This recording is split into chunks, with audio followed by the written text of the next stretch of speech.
ल भन भाइ, मैले भनेको भगवान् जो पशुपतिनाथमा छ होइन, पशुपतिनाथमा नाथ मन्दिरको अगाडि मान्छे लास जलाउँछ होइन। त्यो लास जलाउनुको उद्देश्य चाहिँ के हो हुन्छ नि त। जस्तै मन्दिरको अगाडि त कुनै पनि मन्दिरमा त लास जलाउँदैन, श्री पशुपतिनाथ मन्दिरको अगाडि लास जलाउँछ। त्यसको थट के हो? अब जस्तै भन्नाले अब तिमी क्षेत्री समुदायबाट भनेपछि तिमीलाई त अलिकति धेरै भगवान्को बारेमा नलेज छ नि त।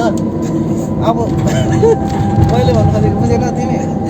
अब तिम्रो विचार के हो यसमा? बुझेँ म भजन के हो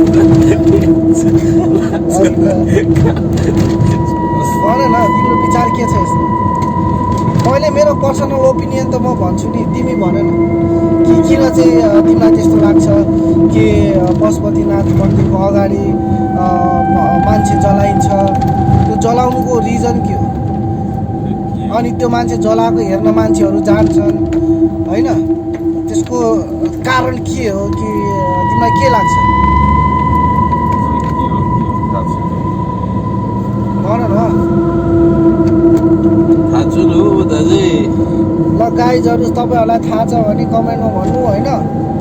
म यो अर्को भिडियो बनाएर आउँछु, त्यो भिडियोमा मैले भन्छु किन हो रिजन।